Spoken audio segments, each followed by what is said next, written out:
The first time I realized my life could collapse in a single afternoon was when the sun was still high, pouring through the dusty window of my tiny rented room, and my phone buzzed with a bank alert that read zero balance in a tone that felt almost mocking.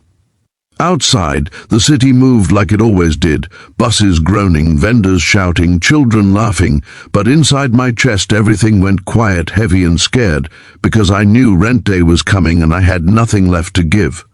That was the moment my landlady's knock echoed through the hallway, steady and calm, like fate walking toward me with its hands in its pockets.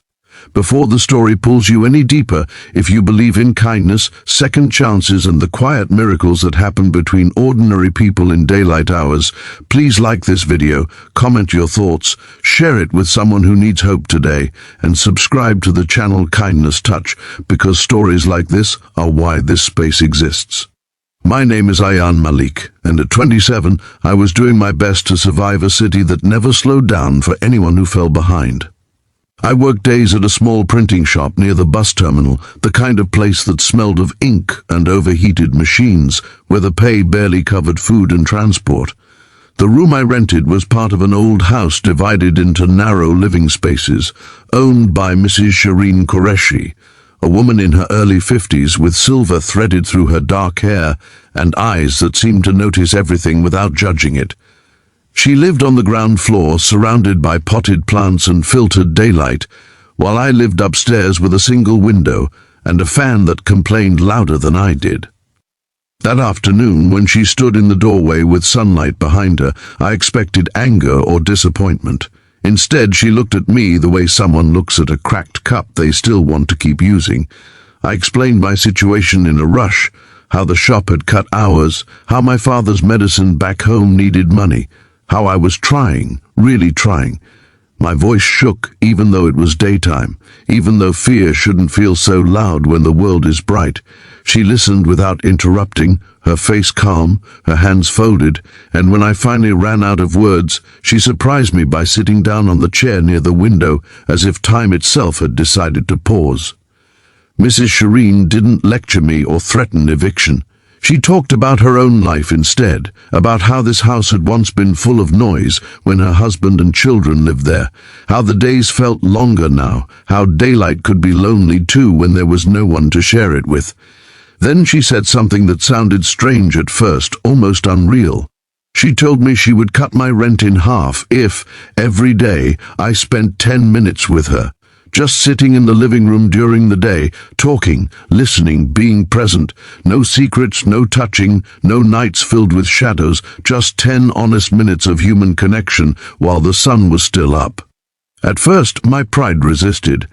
I'd been taught that accepting help came with invisible debts, that nothing was ever truly free. But when I looked at her, really looked, I didn't see someone trying to control me. I saw someone asking not to be invisible. The city had plenty of daylight, but not enough warmth. I agreed, mostly because I needed to survive, but also because something in her request felt painfully human. The first day of our 10 minutes felt awkward.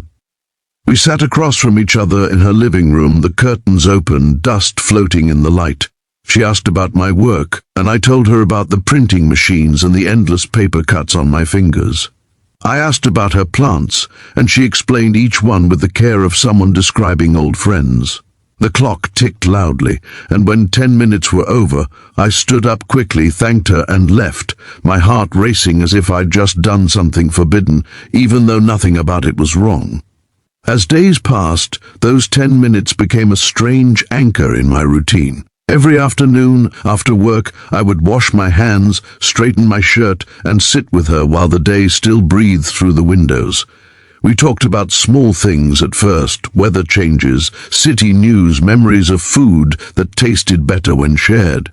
Slowly, the conversations grew heavier, more honest. She spoke about losing her husband to a sudden illness and how silence had moved in like an uninvited guest. I spoke about my mother's tired voice on the phone and the guilt of being far away. There was no romance, no tension that belonged to the night, only the deep intimacy of being seen without needing to perform. What surprised me most was how those 10 minutes began to change everything else.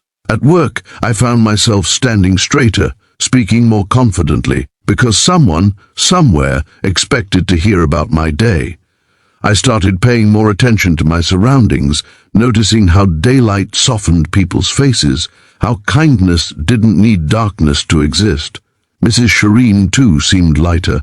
She laughed more easily, her house filled with a sense of purpose again. The plants looked greener, or maybe I was just learning how to see. Not everyone understood our arrangement.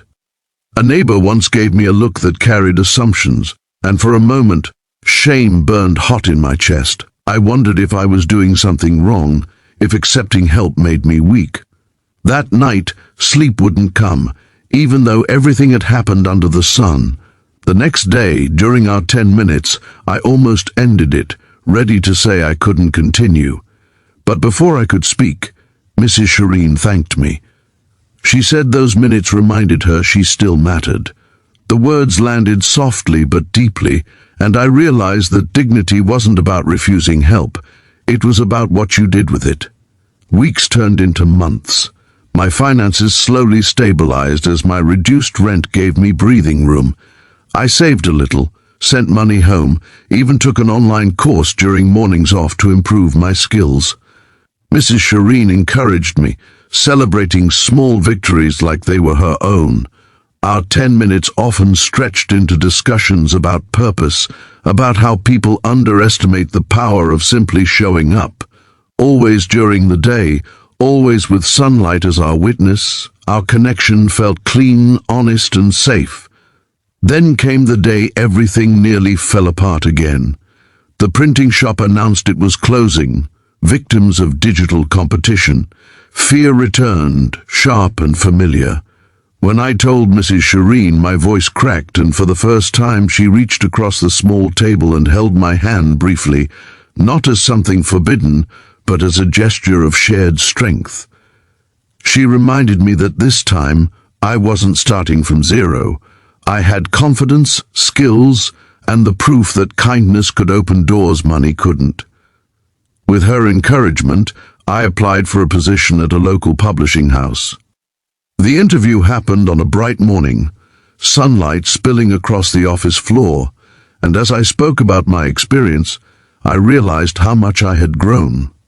When the call came days later offering me the job, I ran home, heart pounding, and told Mrs. Shireen during our 10 minutes, tears shining openly in daylight. She smiled the way parents smile when their children take their first real step into the world. Once my income stabilized, I offered to pay full rent again. She refused at first, saying the arrangement had never been about money. Eventually we agreed on a fair amount, and our 10 minutes continued, not as a condition but as a choice. Sometimes we talked, sometimes we just sat quietly, listening to the city breathe. The intimacy was never about bodies or secrets. It was about presence, about choosing connection in a world that often rushes past it. As months passed, I watched Mrs. Shireen reclaim parts of her life. She joined a daytime community group, invited neighbors over for tea, and laughed more often. I moved into a better room eventually, but I still visited her, because some bonds don't end when circumstances change. On my last day living there, the house was filled with afternoon light, and we shared a long moment of silence that said everything words couldn't. If this story has reached something soft inside you, if it reminded you that kindness can exist in simple, respectful ways, please take a moment now to like the video, share it, and subscribe to Kindness Touch, because your engagement helps stories like this find the people who need them most. And before the ending fades, here's a special request from the heart. Comment below with one word that describes how this story made you feel, because your words matter more than you know. I left that house with more than a job or financial stability. I left with the understanding that intimacy doesn't always whisper in the dark. Sometimes it sits quietly in the daylight, asking only for your time, your honesty, and your willingness to see another human being. In a world obsessed with taking, those 10 minutes taught me the radical power of giving, and that lesson has stayed with me warm and steady every day since.